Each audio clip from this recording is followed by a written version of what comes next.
Hello friends and welcome.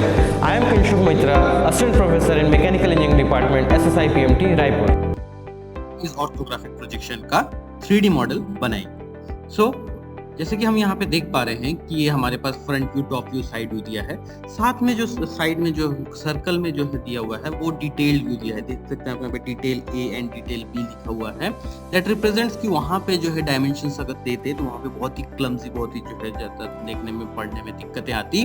तो इस वजह से जो है हमने वहाँ पे जो है उस डायमेंशन, उसी जगह को जो है यहाँ पे साइड में लाके बड़ा करके जो है उन्हीं डायमेंशंस को रिप्रेजेंट किया हुआ है। So this is how actually this detail view works. So अब हम लोग जो है यहाँ पे देख लेते हैं। यहाँ पे हमको जो है सबसे पहले फ्रंट व्यू में जो है क्लैरिटी आ रही है कि ये जो है एक शाफ्ट को जो है रिप्रेजेंट कर रहा है। तो इससे जो है हमको समझ में आ जाता है कि हमको जो यहाँ पे एक शाफ्ट को बनाने की जरूरत है।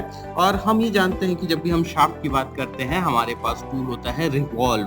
तो रिवॉल्व टूल की मदद से हम बना सकते हैं। लेकिन रिवॉल्व किस प्रकार से काम करता है? आप सबसे पहले जो है half part of the sketch को जो है बनाते हैं और with the help of an axis, ये आपका एक्सिस के अबाउट जो है रिवॉल्व करके जो है डबल हो जाएगा। मतलब एक तरह से आप समझ सकते हैं कि शाफ्ट का जो है रेडियस के अलोंग का आप हाफ पार्ट जो है बना लेंगे और जब वो रिवॉल्व हो जाएगा तो ऑटोमेटिकली उसमें जो है डाया बन जाएगा पूरा।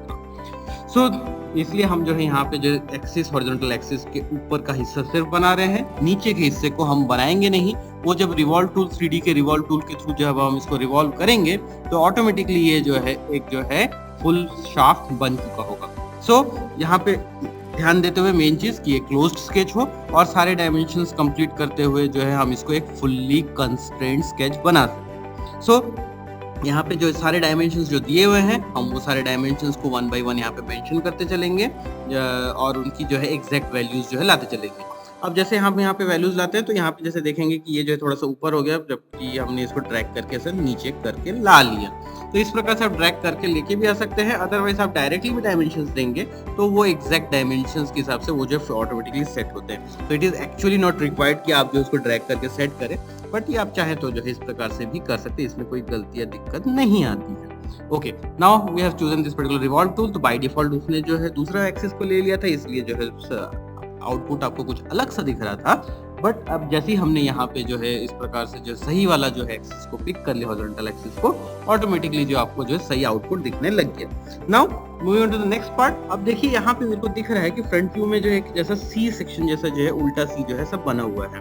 तो ये सी का जो है डिटेल व्यू भी यहाँ पे दिया हुआ है। इसको देखने से मेरे को पता चलता है कि यहाँ पे जो है मेरे को एक कटआउट देना है और ये जो है पॉकेट से होगा। मतलब इसको जो है ग्रूव यानी कि जो है रिवॉल्व वाले कॉन्सेप्ट में नहीं बनना है, इसको स्ट्रेट अवे जाना है, यानी कि जो स्केच के परपेंडिकुलरली वो जो है ट्रेवल करेगा और कट मॉडल तैयार करेगा। इसको इस तरह का कुछ सोच सकते हैं जैसे कि आपके जो है स्क्रूज में आपके वो जो टाइट करने के लिए एक जो है माइनस साइन जैसा जो बना हुआ रहता है, ये कुछ उस प्रकार का जो है हम लोग को यहाँ पे एक ऐसा कट देखने को मिलेगा।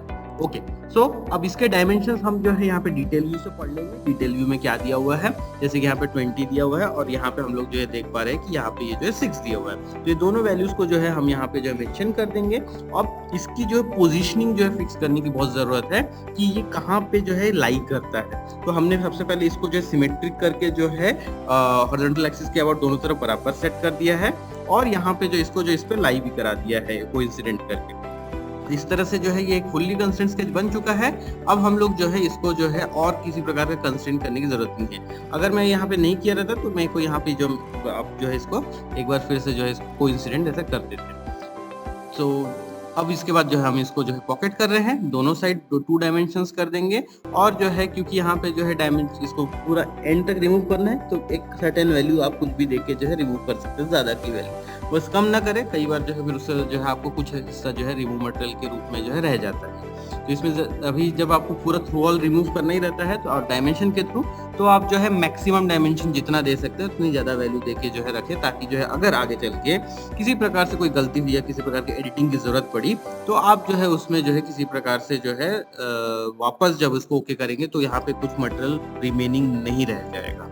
इससे ही जो है ये फायदा मिल जाता है। ओके, नाउ ये हमने रिमूव कर लिया। अब हम चाहते तो जो है इसके साथ में जो है ऊपर में जो हमको एक और डिटेल व्यू दिख रहा है उसको भी बना सकते थे, बट लेट इट बी। अब हम लोग जो है इसको जो एक फ्रेश फिर से बना लेते हैं। यहाँ पे ऐसे करके जो है मेरा एक स्टेप जो है बच जाता था। तो यहाँ पे हम जो है यहाँ पे इसको जो है इस रेक्टेंगल को अब दूसरे वाले स्केच में फ्रेश बनाएंगे।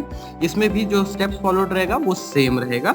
इसमें जो है हमको जो लेंथ और विड्थ दोनों को जो है यहाँ पे मेंशन करना है। इसकी position with respect to X Y axis जो है फिक्स करनी है, और फिर जो है हम इसको जो है फिर से इसको भी पॉकेट ही करेंगे, बिकॉज ये भी जो है स्ट्रेट रिमूव हुआ है, ग्रूव की तरह ये गोल घूम के रिवॉल्व एक्सिस के अबाउट नहीं हुआ है।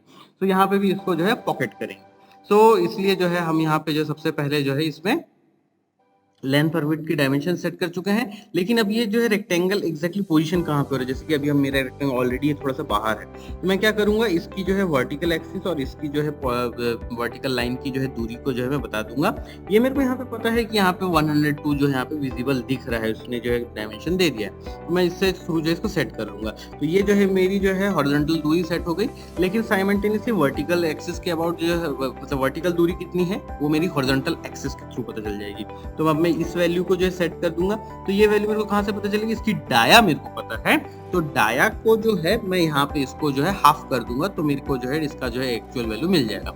अब मैं फिर से इसको जो है चाहूँ तो 2 डायमेंशन करके जो है एक साइड जो है जब भी आप FreeCAD में करते हैं तो सेकेंड डायमेंशन हमेशा जो है बाय डिफॉल्ट 100 mm रहता है। 100 mm को मेरे को कम करने की जरूरत नहीं, क्योंकि मेरे को आगे चल के ऐसे कोई जगह बन नहीं रही है जहाँ पे कि जो है ये कुछ एक्स्ट्रा मटेरियल रिमूव कर दे रहा है, जिसको कि मेरे को रिमूव करने की जरूरत नहीं थी। इसलिए जो है मैं इसको 100 mm को रहने दूंगा और दूसरे को भी जो 5 mm बाय डिफॉल्ट था उसको भी बढ़ा दूंगा। अब नेक्स्ट पार्ट, अब हमको यहाँ पे एक और चीज जो है करना है, वो हमको जो है टॉप व्यू में दिख रहा है कि वहाँ पे एक सर्कल है और फ्रंट व्यू में दिख रहा है कि डॉटेड डॉटेड लाइन है। इसका मतलब ये है कि सर्कल जो है थ्रू आउट जो है होल होके रखा हुआ है, यानी कि यहाँ पे जो है मेरे को एक जो है पॉकेट बनाने की जरूरत है। तो यहाँ पे मैं यहाँ पे सबसे पहले जो है उस पर्टिकुलर, अभी क्योंकि मैंने यहाँ पे रिमूव मटेरियल किया था इसलिए यहाँ पे एक प्लेन फ्लैट सरफेस बन चुका है। जब भी आप जो है रिवॉल्व करते हैं, रिवॉल्व करने की वजह से जो स्ट्रक्चर या जो ऑब्जेक्ट जो तैयार होता है वो जो है सिलिंड्रिकल सरफेस होता है। सिलेंडर के सरफेसेस को पिक करना पॉसिबल नहीं होता, क्योंकि उसका जो कोई एक फिक्स्ड प्लेन नहीं होता, वो पूरा 360 घुमा हुआ रहता है। बट क्योंकि अब मैंने यहाँ पे जो है कट कर दिया है, तो इसलिए यहाँ पे प्लेन तैयार हो गया है। मैं उस प्लेन को ही एज अ सरफेस पिक करके उसमें जो है एक सिंपल सर्कल बना के मैं उसको जो है पॉकेट कर सकता हूँ। तो मैं यहाँ पे सबसे पहले उस सरफेस को पिक किया, यहाँ पे उस सर्कल को जो है बनाया और उसकी जो है उसको फुल्ली कंस्ट्रेंट किया with respect to the horizontal axis. Horizontal axis में लाई करेगा और उसका जो है आप डायमेंशन देंगे, ऑटोमेटिकली ये सर्कल जो है फुल्ली कंस्ट्रेंट बन जाएगा। अब उसके बाद फिर जो है 3D में आके जो है हम पॉकेट को चूज करेंगे। पॉकेट को चूज करके जो है यहाँ पे इसको जो इस प्रकार से एक थ्रू ऑल करके जो है इसको जो है होल कर देंगे। अब अगला पार्ट यहाँ पे देखिए ध्यान से, यहाँ पे आपको जो है चैम्फर जैसा हिस्सा दिख रहा है, इसको जो है चैम्फर कहते हैं हम हमेशा। तो इस चैम्फर को करने के लिए क्या करना पड़ेगा, हमको सबसे पहले जो है इस एज को पिक करना पड़ेगा, जिस एज पे जो है आपको चैम्फर लगाना है, और फिर जो है आपको चैम्फर टूल को पिक करना है। तो हमेशा जो है जब भी आप पहले चैम्फर टूल को पिक करेंगे तो आपको एक मैसेज देगा कि जो है प्लीज पिक एन एज जिसके ऊपर की आपको जो है चैम्फर अप्लाई करना है। तो सबसे पहले हम जो है चैम्फर के लिए एज को पिक कर देंगे, वैल्यू दे देंगे और आप सिंपली इसको ओके कर देंगे। इस चैम्फर होने के बाद यहाँ पे जो है एक और चीज बच जाता है। देखिए यहाँ पे अगर मैं फ्रंट व्यू में ध्यान से देखूँ तो यहाँ पे जो टी जैसा शेप जो है बना हुआ दिख रहा है, क्योंकि मेरे जो है जब हमने जितना बना लिया है उस हिस्से में जो है ये नहीं दिख पा रहा है। तो अब हम इस टी शेप को जो है लाने की कोशिश करेंगे। तो ये टी शेप जो है किस प्रकार से आएगा, तो देखिए मैं यहाँ पे आपको दिखा रहा हूँ कि ये जो है इस प्रकार से मैं दोनों तरफ दो रेक्टेंगल बना दूंगा। आप इस चीज को चाहे तो जो है मिरर टूल से भी कर सकते हैं, एक तरफ के रेक्टेंगल को फुल्ली कंस्ट्रेंट कर लें और उसके बाद फिर जो है मिरर करके दूसरी तरफ जो है उसको जो है पूरी तरह से जो है कॉपी करके मिरर के थ्रू जो है उसको लाके जो है आप इसको बना सकते हैं। यहाँ पे मैं जो है दोनों रेक्टेंगल को इंडिविजुअली बना रहा हूँ, दोनों को सिमेट्री के थ्रू जो है मैं यहाँ पे सेट करने वाला हूँ। तो यहाँ पे मेरे को दोनों की डायमेंशन करनी पड़ेंगी, जैसे कि यहाँ पे 32 mm कर रहा हूँ तो 32 mm डायमेंशन जो है दोनों तरफ लगाना पड़ेगा। अगर मैं मिरर करता तो 32 का डायमेंशन एक ही तरफ करता था, बाद में वो मिरर का ऑटोमेटिकली इधर आ जाता है। कभी भी मैं आगे चल के 32 के डायमेंशन को एडिट करता हूँ तो मेरे को ये जो नीचे वाले रेक्टेंगल के डायमेंशन को फिर से एडिट करने की जरूरत नहीं पड़ेगी। तो एक यहाँ पे एडिट करने से ऑटोमेटिकली वहाँ पे भी एडिट हो जाएगा, ये इसका बेनिफिट होता है। ओके नाउ अब मेरे को जो है इसको जो है एक फुल्ली कंस्ट्रेंट स्केच बनाना पड़ेगा। तो इसके लिए सबसे इंपॉर्टेंट चीज है कि मैं इसकी पोजीशन को सेट करूँ, क्योंकि जो है इसका जो है विड्थ इतना इंपॉर्टेंट नहीं है। विड्थ जो है मैं यहाँ पे 5 mm 10 mm कुछ भी एक XYZ वैल्यू रख सकता हूँ, बिकॉज इसका अल्टीमेट एम क्या है कि इसको मैं पॉकेट टूल के थ्रू जो है इसको जो है मैं रिमूव मटेरियल करने वाला हूँ। रिमूव मटेरियल के दौरान ऐसा नहीं होना चाहिए कि जो है ये रिमूव मटेरियल करते हुए कुछ मटेरियल लेफ्ट ओवर रह जाए बाकी।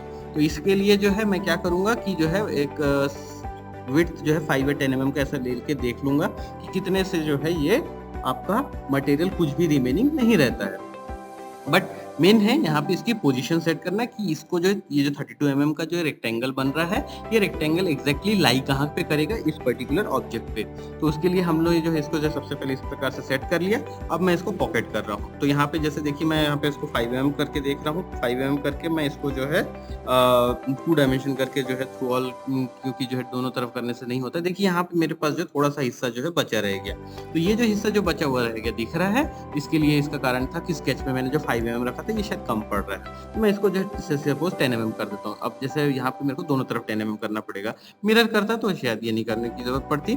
अब देखिए यहाँ पे ये जिस चीज टी ऐसा शेप जो है मेरे को भी यहाँ पे दिखने लग गया है, जैसा कि मेरे को यहाँ पे फ्रंट व्यू में दिख रहा था। तो इस प्रकार से जो है आप इस एक मॉडल को बना सकते हैं। So this is how this particular model is suppose to be made. So that's it for today. Okay, thank you.